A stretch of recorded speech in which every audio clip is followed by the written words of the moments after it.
ನೀವೇ ಉತ್ತರ ಕೊಡಬೇಕು. ಯಾಕೆಂದರೆ ಮಾಧ್ಯಮದವರೇ ನೀವೆಲ್ಲ ನೋಡ್ತಾ ಇದ್ದೀರ. ನಾನು ಇವತ್ತು ಜೊತೆಲೇ ಇಟ್ಕೊಂಡಿದ್ದೀನಿ, ಫೋಟೋ ಹಾಕ್ಕೊಂಡಿದ್ದೀನಿ. ನಾನು ಇವತ್ತು ಇಟ್ಕೊಂಡಿದ್ದೀನಿ. ಭಾರತೀಯ ಜನತಾ ಪಕ್ಷದಲ್ಲಿ MP ಅವ್ರನ್ನ ನಾವೇ ಓಟ್ ಹಾಕಿ ಗೆಲ್ಲಿಸಿರೋದು. MP ಅವರು ಜೊತೆಲೇ ಇದ್ದೀವಿ ಈಗಲೂ. ಮೊನ್ನೆ ಕೂಡ ಮಾಧ್ಯಮದಲ್ಲಿ ಅದನ್ನೇ ಹೇಳಿದ್ದೀನಿ. ನಾನು ಅವರು ಜೊತೆಯಲ್ಲಿ ಇದ್ದಿದ್ರೆ ನಾನು ಗೆದ್ದುಬಿಡ್ತಾ ಇದ್ದೆ.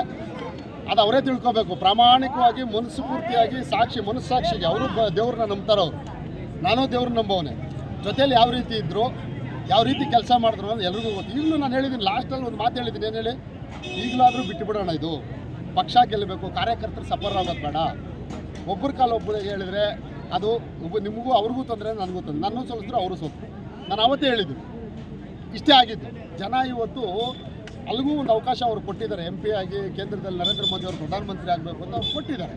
ನಾನು ಕೂಡ ಪ್ರಾಮಾಣಿಕವಾಗಿ ಎಲ್ಲಿ ಬೇಕಾದ್ರೆ ಈಗ ಎಲ್ಲೋ ಮನೆ ಯಾರೋ ಹೇಳ್ತಾ ಇದ್ರು ಪ್ರೆಸ್ ಮೀಟಲ್ಲಿ, ಮುನ್ರಾಜ್ ಅವ್ರು ಓಟ್ ಹಾಕಿಲ್ಲ, ಓಟ್ ಮಾಡಿಸಿಲ್ಲ ಅಂತ. ನಾನು ಇಲ್ಲಿ ಪ್ರಾಮಾಣಿಕವಾಗಿ ಹೇಳ್ತೀನಿ, ನಾನು ಓಟ್ ಮಾಡಿರೋದು ಅವ್ರಿಗೆ, ಓಟ್ ಹಾಕ್ಸಿರೋದು ಅವ್ರಿಗೆ. ಯಾರನ್ನ ನಾನು ಒಬ್ರಿಗೆ ಹಾಕಬೇಡ ಅಂತ ಹೇಳಿದರೆ ನಾನು ಇಂಪ್ರೂವ್ ಮಾಡಲಿ, ಕರ್ಕೊಂಬಂದು. ಕರೆಕ್ಟ್ ತಾನೆ? ನಿಜ ತಾನೆ? ಇವತ್ತು ನಾನೇ ಹೇಳಿದ್ದೀನಿ. ಅಲ್ಲಿ ಹೇಳಿದ್ರು, ಅಯ್ಯ ಪಾಪ ಎಲ್ಲ ಸ್ನೇಹಿತರೆಲ್ಲ ಮಾತಾಡಿಕೊಂಡು ಪ್ರೆಸ್ ಮೀಟಲ್ಲಿ ಹೇಳ್ತಾಯಿದ್ರು ದೊಡ್ಡವರು. ವಲಜಿಗರು ಸುಧಾಕರ್ ಅವ್ರಿಗೆ ಜಾಸ್ತಿ ಓಟ್ ಹಾಕಿದ್ರು. ನಾನು ಹೇಳಿದ್ದು ಅದನ್ನೇ ತಾನೇ ಸ್ವಾಮಿ. ಮುನ್ರಾಜ್ ಅವರು ಇಲ್ಲಿ ಕೆಲಸ ಮಾಡ್ತಾಯಿದ್ದಾರೆ, ಮುಂದಕ್ಕೆ ಅವ್ರು ಗೆಲ್ಲಬೇಕು. ಜಾತಿ ನೋಡಬಾರ್ದು ನಾವು, ಯಾವುದೇ ಜಾತಿ ಇಲ್ಲ. ಒಕ್ಕಲಿಗರು ನನ್ನ ಜಾಸ್ತಿ ಹಾಕಿದ್ರು.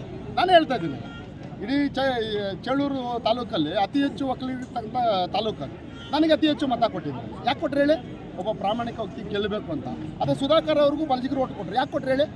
ಗೆಲ್ಲಿ, ನರೇಂದ್ರ ಮೋದಿ ಇದಾಗಲಿ, ಮುಂದೆ ಮುನ್ರಾಜ್ ಅವರು ಗೆಲ್ಲಿ ಅಂತ, ಎಲ್ಲ ಸರೋಗ್ಲಿ ಅಂತ. ಅದನ್ನು ಅರ್ಥ ಮಾಡ್ಕೊಳ್ತೀರಾ? ನಾನೇನೋ ಜಾತಿ ನಿಂತ್ಕೊಂಡಿದೆ ಅಂತ ಹೇಳ್ಬಿಟ್ಟು ಮಾತಾಡ್ಕೋದು. ಅದು ವೀಡಿಯೋ ಕಂಪ್ಲೀಟ್ ಅವ್ರು ನೋಡಬೇಕು. ಅವ್ರು ಯಾರೇ ಪ್ರೆಸ್ ಮೀಟ್ ಮಾಡಿದಾರಲ್ಲ, ಅವರೆಲ್ಲ ದೊಡ್ಡವರು, ಎಲ್ಲ ನನ್ನ ಜೊತೆ ಇದ್ದವ್ರೆ, ನಾನು ಅವ್ರ ಜೊತೆ ಇದ್ದವ್ರು, ಇಲ್ಲ ಅಂತ ಹೇಳ್ತಾ ಇಲ್ಲ. ಆದರೆ ನನ್ನ ಕೆಲಸ ಆಗಿಬಿಟ್ಟಿದೆ ಅಂತ ಹೇಳ್ಬಿಟ್ಟು ನಾನೊಂದು ಕಡೆ ಹೋಗೋದು, ನಮ್ಮ ಕೆಲಸ ಆಗಿದೆ ಅಂತ ಇನ್ನೊಂದು ಕಡೆ ಹೋಗೋದು, ಇದೆಲ್ಲ ಏನಕ್ಕೆ ಬೇಕು? ನಾನು ಅವತ್ತು ಹೇಳಿದೆ, NDA ಅಭ್ಯರ್ಥಿ ಅಂತ ಕರ್ಕೊಂಡು ಓಡಾಡ್ತಾ ಇದ್ದಾರೆ.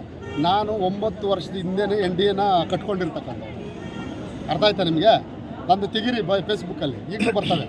9 ವರ್ಷದ ಹಿಂದೆ ನಾನು ಜಿಲ್ಲಾ ಪಂಚಾಯತಿ ಸರ್ಜಾಪುರದಲ್ಲಿ ನಿಂತ್ಕೋಬೇಕಾದ್ರೆ ಇವತ್ತು NDA ಇಲ್ಲಿ ಕೇಂದ್ರ ಸರ್ಕಾರ NDA ಇವತ್ತು ಕುಮಾರಸ್ವಾಮಿ ಅವರು ಕರ್ಕೊಂಡಿರೋದು. NDA ಸರ್ಕಾರ ನಾನು ಬೆಂಗಳೂರಲ್ಲಿ ಆವತ್ತೇ ಮಾಡಿದ್ದೀನಿ. ನಾನು ಸುಧಾಕರ್ ಅಣ್ಣವ್ರಿಗೆ ಏನು ಕರ್ಕೊಂಡು NDA ಅಭ್ಯರ್ಥಿ ಅಂತ ಹೇಳ್ತಾ ಇದ್ದಾರಲ್ಲ, NDA ಅಭ್ಯರ್ಥಿನ ನಾನೇ NDA ಅಭ್ಯರ್ಥಿಯಾಗಿ ಸರ್ಜಾಪುರ ಜಿಲ್ಲಾ ಪಂಚಾಯತಿಲಿ TP JDS ಕೊಟ್ಟು ZP ನಾನು ನಿಂತ್ಕೊಂಡು ಗೆದ್ಕೊಂಡ್ಬಂದಿರ್ತಕ್ಕಂಥವು ನಾನು. ಮತ್ತು ಬೆಂಗಳೂರು ನಗರ ಜಿಲ್ಲೆಯಲ್ಲೂ ಅಷ್ಟೇ ಉಪಾಧ್ಯಕ್ಷರು JDS ಆಗಿ, ಅಧ್ಯಕ್ಷರು BJPಯಿಂದ ನಾನು ಗೆದ್ದಿರ್ತಕ್ಕಂಥವನು. ಅವಾಗ NDA ಆಯ್ತು ಅಲ್ಲೇ. ನಿಜ ತಾನೆ? ಆವತ್ತೇ ಕುಮಾರಸ್ವಾಮಿ ಅವರಿಗೆ ನನಗೆ ಆಶೀರ್ವಾದ ಮಾಡಿ ಕಳಿಸಿದ್ದಾರೆ. ಇವತ್ತು ನಾನು ಬಾಗೇಪಲ್ಲಿ ಕುಮಾರಸ್ವಾಮಿ ಅವರು 2-3 ಸಲ ಬಂದಾಗಲೂ ಕೂಡ ನಾನು ಓಪನ್ ಆಗಿ ಹೇಳಿದ್ದೀನಿ, ಕುಮಾರಸ್ವಾಮಿ ಅವರು ನನಗೆ ಆಶೀರ್ವಾದ ಮಾಡಿ ನಾನು ಗೆಲ್ಲಿಸಿದ್ದಾರೆ ಅಂತೇಳ್ಬಿಟ್ಟು. ಈಗ ಏನೋ ಮಾತಾಡ್ಕೊತಾರೆ. ಎಲ್ಲರೂ ಬರಲಿ, ನನಗೆ ಸಂತೋಷ. ಯಾರಿಗೆ B ಫಾರಂ ಕೊಟ್ಟರೆ ಪಕ್ಷ, ಈಗ ನಾನು ದುಡಿತಾ ಇದ್ದೀವಿ, ಕೆಲಸ ಮಾಡ್ತಾ ಇದ್ದೀವಿ. ನನಗೆ ಕೊಟ್ಟರೆ ಪಕ್ಷದ ಸಿದ್ಧಾಂತವಾಗಿ ನಿಂತ್ಕೊಂಡು ನಾನು ಗೆದ್ಕೊಂಬರೋಕ್ಕೆ ನಾನು ಏನು ಪ್ರಾಮಾಣಿಕವಾಗಿ ಮಾಡಬೇಕು ಮಾಡ್ಕೋತೀನಿ. ನನಗೆ ಬಿಟ್ಟು ಪಕ್ಕದಲ್ಲಿರೋರು ಕೊಟ್ರಾ, ಇಲ್ಲ ಓಡಾಡ್ತಾ ಇರೋರು ಕೊಟ್ರಾ, ನಾನು ಅವತ್ತು ಪ್ರಾಮಾಣಿಕವಾಗಿ ಮಾಡ್ತೀನಿ. ಇಲ್ಲ ಇವ್ರು ಮಾಡ್ತಾರನ್ನೇ ಹೇಳಿ. ಇಷ್ಟ ಅಲ್ವಾ? ಇಷ್ಟ ತಾನೆ? ನಾನು ಯಾವುದೇ ಕಾರಣಕ್ಕೂ ಅಡ್ಜಸ್ಟ್ಮೆಂಟ್ ರಾಜಕೀಯ ಮಾಡೋಕ್ಕೆ ಬರಲ್ಲ. ನಾನು ಯಾವತ್ತಿದ್ರೂ ನೇರವಾಗಿ ಮಾತಾಡೋರು. ಇವತ್ತು ನಮ್ಮ ಕಾರ್ಯಕರ್ತರು ಸಫರ್ ಆಗಬೇಕು, ನಮ್ಮ ಕಾರ್ಯಕರ್ತರೆಲ್ಲ ಇದಾಗಬೇಕು, ಕರೆಕ್ಟಾಗಿ ಗೊಂದಲ ಇಲ್ದಿರೋ ಕೆಲಸ ಆಗಬೇಕು ಅಂದರೆ ಎಲ್ಲರೂ ಕೆಲಸ ಮಾಡಬೇಕು. MP ಅವರು ಮಾಡಬೇಕು, ನಾನು ಮಾಡಬೇಕು. ನಾನು ಅವತ್ತು ಹೇಳಿದ್ದೀನಿ ಪ್ರೆಸ್ ಮೀಟಲ್ಲಿ, ನನಗೆ ನೋವನ್ನು ನಾನು ಹೇಳ್ಬಿಟ್ಟಿದ್ದೀನಿ.